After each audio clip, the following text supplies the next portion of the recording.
Hello, and welcome to Your Sparkly Brand, the podcast for badass, game-changing business owners who aren't afraid to sparkle and stand out. We're all about fighting the status quo in marketing and branding so you can reach more people and make more money. Coaches, creatives, and thought leaders, here you'll discover how to become magnetic AF so you can build and scale a sparkly empire. I'm Lauren Tassi, a digital marketing expert for coaches and course creators, and I'm joined by my co-host, the branding and web design queen, Megan Gersh. Hi, Megan. Hey, how's it going? I'm good. How are you? I'm doing well. What was your sparkly moment this week? You know what? I spent a ton of time yesterday working on a proposal, but basically like updating my proposal template, like really sort of making it less of just like, here's a document and more of like, let's put a picture in here. Let's change up the colors and like, just make it a little more like friendly on the eyes. So it took a while, but it's going to be, I'm excited to use it going forward. Oh, I love that. Love it. Love it. Yeah. What about you? So I just got back from a retreat that is hosted by my Mastermind group. So this is the first time that I've ever gone in person to meet these amazing, amazing women. Basically, I've been talking with them over Zoom for like almost a year. And so to be able to get to meet them in person was just like such a treat. I had the opportunity to connect with so many of them. And I just feel so grateful to have had that opportunity. Oh, yay. But that was so fun. Yeah, it was super, super fun. Okay, so today we are back again with another Q&A episode. So today we're clearing the doubts and confusion about what tools and software are most suitable for your business. And we're also going to cover what to consider before choosing the different tools for your business. So we're going to be sharing what we use in our businesses as well as what we recommend to our clients. We're going to put lots of links in the show notes so that you can easily find things. Some of them may be our affiliate links, but you know how we roll. We're not going to be sharing anything with you that we don't like personally use, personally endorse, personally believe in. So we're not just like trying to sell you stuff. This is just our favorite things. And if you want to use our links, great. If you don't, that's cool too. All right, so let's get into the questions. So first question is, what is the best email marketing platform? Ooh, such a good one. So it really depends on what industry you're in and where you're at in your email marketing journey. Let's put it that way. Are you a beginner? Do you need something that's very beginner friendly, or are you more advanced? Do you have a team working for you? Do you have somebody else handling things? Because that's going to make a difference. So let me start with like coaches and basically anybody who's selling a service that isn't visual heavy. And I always recommend ActiveCampaign for that. That's what I use. I made the switch from MailChimp to ActiveCampaign last year, and it's so much better, but it is not the most easy on the eyes, user-friendly from the back end. But it has so much capability that anyone who has a non-visual heavy type of advertising strategy is really going to benefit from it. I just did a comparison for some clients between ConvertKit and Constant Contact and ActiveCampaign. And for somebody in the beginner phase, they're all about the same price. ActiveCampaign is definitely the more robust one.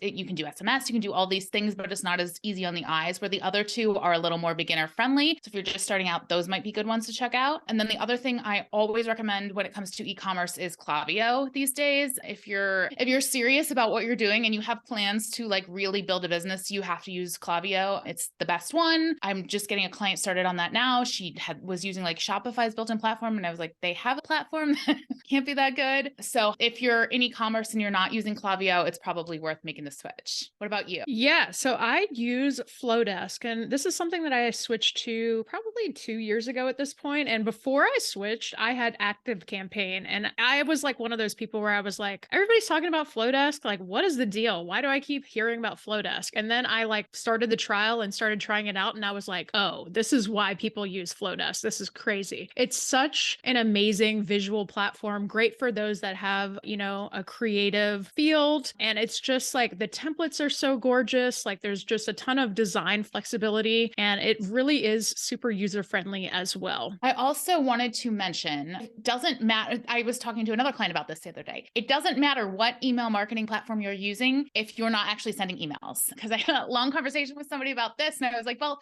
but you're not using it, so it doesn't really matter. So that's also very important. And then I also was comparing for a prospective client, they're using HubSpot for email marketing, which I was shocked when I looked at how much that costs for like a beginner. And so they have a split now between some of their emails on their list is on MailChimp and the other half is on HubSpot. And it just seems like a huge mess. Neither of those are good options. So spare yourself sort of this weird in between phase and like stick with one of these like budget friendly options that are also scalable. Yeah, absolutely. All right. So let's talk about websites. Meg, this one's for you. Where should I set up a website? There are so many options. There are also so many great great options, let me just say. So it really depends on your business and it depends what type of priorities you have. It also depends how much code background you have. Like, how comfortable are you with getting into the CSS to customize things, right? Some of my favorites are Showit. This is where I made the switch for my website. I used to be on WordPress. I'm now on Showit. I absolutely love it. It gives you a ton of creative flexibility. Everything is super drag and drop. You can tilt things without it having to do any code. It's just really a nice kind of crossroads between design functionality and like the perks of doing SEO on your website. The other platform that I really love is WordPress. If you're going to use WordPress, I do recommend using SiteGround as your host. It's basically like the top rated hosting platform for WordPress websites. It helps your website to be nice and fast, which delivers like a great user experience. I also love Squarespace. They recently made an update to their platform that's called Fluid Engine, which basically makes it really, really easy for clients to go in and make customized designs. It gives a lot more flexibility than what they had on the previous version. And lastly, if you are an e-commerce business, I recommend Shopify, which is basically just the standard if you are putting together any kind of robust shopping experience. Lots of apps that you can tap into there and kind of make it your own. Yeah, I have nothing to add, only to say that I use Squarespace myself and I didn't know about that Fluid thing. I have to go check that out because you can probably do some quick little updates. And then same thing, Shopify for e-commerce. There's WooCommerce too, which isn't a bad one, or custom build your own if you're at that point in your business.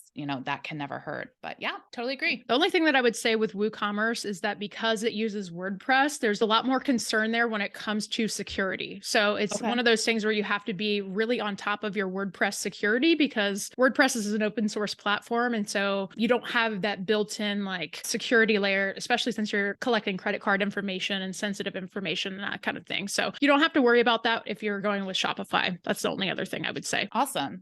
Are there any other website related tools you recommend that aren't just like the builders themselves? Yeah, absolutely. So I love using Ubersuggest as a great tool for SEO research. It's also a great way to see like what your competitors are doing in the space, to see like what they're doing in their meta descriptions, their keywords, all of that kind of stuff. Google Analytics is amazing. They've recently updated to GA4, which is basically how you can see like where your traffic is coming from on your website. Like, how are they getting there? Is it from Pinterest or is it organic? Or is it coming from somewhere else? I usually check my analytics about once a week. The other two sites that I want to call out are essentially like sites that can help you with optimizing your images for your website. So the first of which is TinyPNG, which this is a site where you just drag your images into the site. It helps to compress those images, which makes for faster loading times on your website. So you would drag it into TinyPNG, download the image from there, and then I recommend uploading them to GeoImager. So this is a site that can geotag your images. So basically, if you are working on your local SEO, this can be a real benefit. So, I try to geotag my images within Los Angeles. It helps with that Google ranking locally. Awesome. I didn't know about those last two. Those are very helpful. Totally. So moving on to our next question, how do I pick a CRM? So this one is even like more niche, industry, business specific than email marketing, I would say, because it really just depends on the kind of capabilities you're looking for, what type of, automations, that kind of thing. I use Dubsado. We did a whole episode about Dubsado. We'll put a link to that. You can go listen if you want to hear about that. What are you using anything right now? Not really. I have like my own system of like when emails come in, I like tag them within my email and then I kind of have my own process for how I handle that. But I don't really need it right now. Like I don't have like a crazy list of folks that I'm working with. I'm not going for volume. Yeah, I think that's part of it too. Dubsado is definitely not for volume, but it helps keep things aligned. And then I have recently got it set up with ClickUp on my end. So it really just sort of trying to stop all the back and forth of me having to like spread information and just make the information appear to other people. The other thing I will say, I am paying for this right now and I have not used it once and I'm going to quit it soon, is like Pipedrive, which is very much about like lead generation, sales, files and like staying on top of things. I signed up for it because it was recommended and I've looked at it like twice and I just don't even use it. So I don't recommend that one purely because I haven't used it and I can't vouch for it. Ooh, let's talk about one of my favorite subjects. What are some must-have Google Chrome extensions? I have so many Chrome extensions. If you ever look at my Chrome, it's like literally like just a row of icons across. There's like a little tiny space for me to put in like the actual web address because I have so many. Some of my favorite are the detailed SEO Chrome extension. This is a great way to get a quick look at what's going on with the website metadata wise. It's a great way to look at your competitors to see what they're doing. Another one that I really like to use, especially as a designer, is what font. So basically what font, once you turn it on, you can go to any website and you can see what fonts they're using on the website. So I use that one quite often. Another one, which kind of has like a funny name, but it's called What Runs, which is like kind of funny, but like basically this is a Chrome extension that allows you to see under the hood of a website. So it'll say like, this is built on Shopify. Here's the theme that it uses. Here are the different add-ons that they're using. Here's all the plugins. Here they're using Ajax, like blah, blah, blah, blah, blah. And so it gives you like a rundown of the exact things that a website is using. It won't work on every single website, but for the most part, it gives you like a cool kind of snapshot of how they are achieving some of these things on their pages. Another great one that I like to use is called Go Full Page, which helps you to take full page screenshots. So this is especially helpful to me as a designer because I like to show the entire homepage. This might be helpful to you if you're trying to get a better sense of like, you know, taking a whole screenshot of maybe one of your competitors' sites so that way you can really analyze what they're actually doing on their pages. Another one that I like to use all the time is Loom. I mean, this is one that we've talked about on the podcast before, but basically you can use it to create short form instructional videos. It's great for if you need to quickly communicate something with your team. Another one that I like to use is vidIQ. So this is great for YouTube videos. Again, this is like very SEO kind of heavy, gives you some ideas for keywords and that kind of thing, but it can allow you to see like what are, you know, high competition keywords, low competition keywords, etc. Grammarly is another great one. So if you have any kind of writing, any kind of things where you need to do writing in your business, this is a great tool, especially for folks like me who I feel like I'm not like a natural born writer. Grammarly always helps me to say like, okay, you need a comma here. You need like, you know, an extra word here. This is the better way to say that. Grammarly is going to be your BFF. Last one that I will say is there's an app called Sort for TikTok. So this has been helpful to me as a content creator. Basically, if you go to your TikTok page and you enable the Sort for TikTok Google Chrome extension, this will reorder your videos from best performing to worst performing. So it gives you an opportunity to see your best performing pieces of content where you can take those pieces of content and repurpose them. You can remake them. You can post them on other platforms. Like it's just a great way to get your best performing content at the top of the page. Do you have any Chrome extensions you want to add? Yeah, I have a couple I'm going to add, and then I'm also going to, I want to give a few more points to some of the ones you said. For Go Full Page, I use that one too, I use it all the time. It's great for swipe files, especially you see a sales page, you see a website, you could just grab that real quickly, throw it in a folder, and then later on when you're like, oh, I need some ideas for this, you've got it. I think it's easier than bookmarks. It's easier than any of those other options in terms of creating swipe files. Loom, same, 100%. I can't run without it. It was down for like 5 hours a couple weeks ago, and I was literally like so frustrated because I couldn't communicate things that I'm so used to being able to just talk about. So I highly recommend that one. Grammarly, yes, 1000%. Although I do not recommend the paid version. I only recommend the free version just because the paid version starts to do this like editing thing. It can make your words sound less like copy and more like academic research. So, and also always take their suggestions with a grain of salt, because sometimes you'll be like, no, that's not as good as the way I wrote it. The one I use for SEO is called Keywords Everywhere. It's not free, but it's like you buy like credits and you buy like millions of credits. I spend like $20 a year on it, and it just like shows up in your search pages and stuff. So it's kind of like running in the background. And I feel like it educates me even when I'm like searching for personal stuff, just to see like how people are phrasing keywords. And then the other one I wanted to mention was Workona. And there might be like something better than this by now. now, but I just still use it. And I have two of theirs. One is like Tab Manager, which obviously helps. I bet like Chrome has something better like this now, but just helps organize things and be able to like close windows full of tabs instead of leaving everything open. And then they have a tab suspender, which like if you want to leave the window open, you can then suspend all the tabs in the window because it just like slows me down so much. I think partly because I have so many Chrome extensions. That's amazing. I was literally just asking Jerry about that yesterday. So I'm definitely going to be looking into that because I was like, there's got to be a better way. I just keep closing down my browsers and everything keeps disappearing. Like, there's got to be a better way. All right. So next question is, at what point in my business should I consider upgrading from free to paid versions of software? This is a really good question. So I would say when you have time and energy to dedicate to that paid subscription is like the number one thing,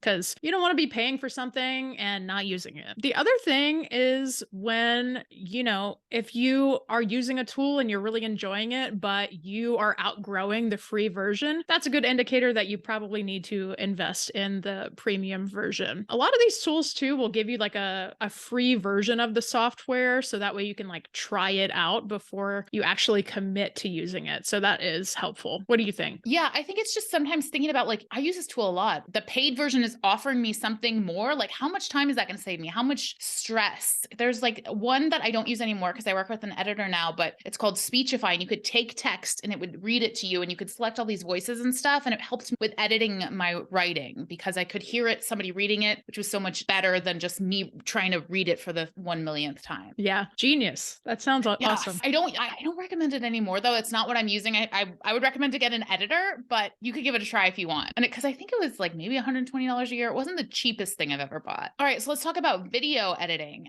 What tools do you recommend? Okay. So for this podcast, we use Descript to edit the podcast, which is really great because you just drag in the video and it automatically transcribes the video for you. So it gives you lots of different ways that you can use the video. And the cool thing about Descript is that you can edit video like a Word doc. And if you can just imagine what that means. So like if you highlight the first sentence of the transcription, you can just highlight it and then click delete and it will delete that part of the video. So it's really cool. I haven't seen any other video editor tools like it. And it's very beginner friendly if you're looking to edit your videos. Video editing app that I like to use is CapCut. And so I use this for editing all of my TikTok videos. It's great for mobile. I think they also just launched like a desktop version of it as well. Not sure if it's paid or free, but the phone version is completely free. So yeah, it's super easy, intuitive.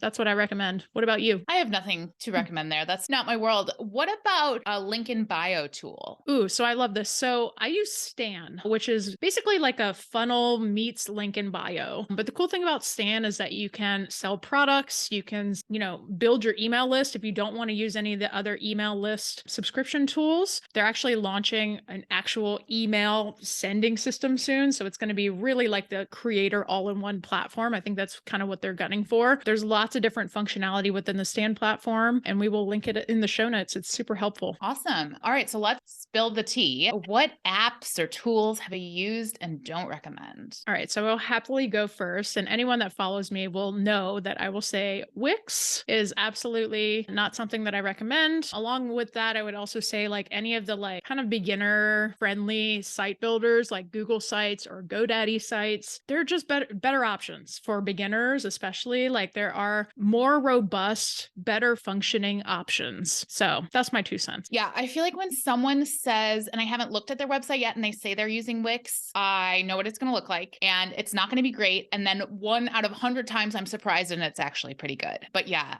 let's stop using Wix. There's so like Squarespace is so much easier and it looks so much better. I want to add one more, and that is Weebly. Sorry. It's over. I actually have one of our old projects, Crave Comedy, is on Weebly, and they just like, I don't know, they're changing everything. And I just want to forward it. This business is pretty over now, but I just want it to still have a web presence. And so I got to get that figured out. I will share my thing. I will say this is like a regret. So like I have very few business regrets, but I got a little sucked in to Groove Digital. Do you know what that is? No, I don't know what that is. So this is a couple years ago. At the time it was marketed as like they're building everything. It's going to be a one-stop solution for like, you can host courses, you can do email marketing. Like it's literally all the things on one platform. And if you buy in now, you have lifetime access. Everybody else is like, don't do that. I did that. It was like $1,500. It wasn't a big deal at the time. It's still not a big deal, but it really is like, it's very much a like people recruit you and then you get in and then they get a commission. So it's not user friendly. I would never trust it to run my emails even years later. They have not gotten it up there. So if you see that and you're tempted, I don't recommend it. Stay away. Use all the other tools we recommended. They're not as all built in together, but that system does not look like it's working years later. Yikes. All right. So let's talk about invoicing. The next question is, what invoicing software is best for me? So this just, again, is business dependent. I'll share my perspectives because I've used them all in some capacity. The first one I was successful with was FreshBooks. I think it's really user-friendly. It's easy to understand if you're feeling overwhelmed by the process. I've also used Wave apps, which is not as good, but free. If that's something that's holding you back, I recently switched to QuickBooks, which is just everything you need. You can just give it to a bookkeeper. You can just give it to your accountant and they're like, thank you. We understand this. What about you? Yeah, I still use FreshBooks. It's pretty much everything that I need. I use it for invoicing, estimates, time tracking. Around tax time, I can just send it off to my accountant and it's the same thing where she's like, thank you. Everything is just itemized and it's lovely. So FreshBooks has been great for me. Yeah. Okay. So let's talk about SOPs because this is something I've been working on in my business. And I know this comes up a lot. It's one of those things that you always hear people say, like, this is what got me to the next level with setting up SOPs. So where do we even start with this? I love a good old fashioned Google Doc.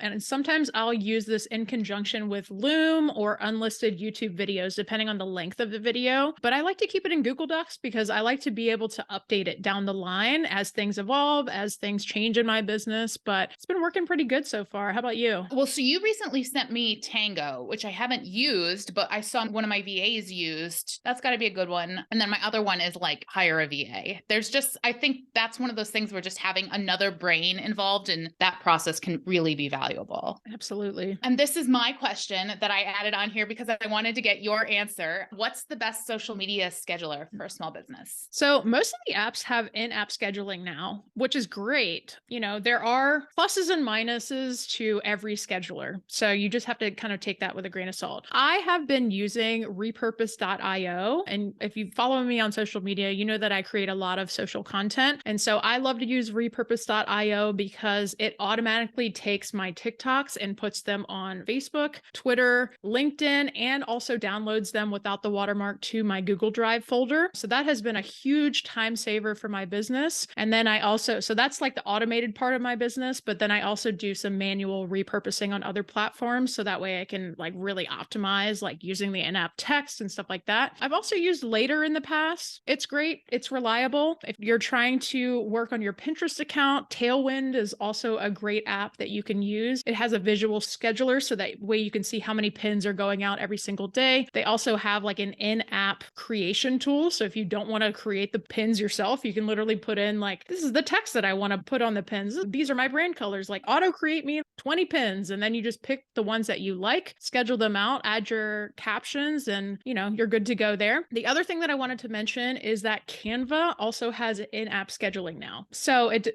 depends on what platforms you are trying to push your content to, but that's another option, especially if you're already paying for Canva Pro. Not asking for a friend. Can you schedule LinkedIn posts through Canva? Do you know? I don't know off the top of my head. I don't know. I'll check it out. I think you can definitely do that with Later though. You can, we'll get there, but yeah, it's my client. I'm looking for something cheap or free for the client, and it's more posts than you get for the free plan. No, there are definitely solutions out there that only do LinkedIn. And so it's just a matter, I just haven't, like I have my posts on auto post from Repurpose right now. So like, it's not something that I've thought about in a long time. Well, that is all the questions that we have for today. If you have a question that you want answered on our next Q&A episode, either send us a DM on social media or email us at yoursparklybrand@gmail.com. Thank you so much for listening. And until next time, stay sparkly.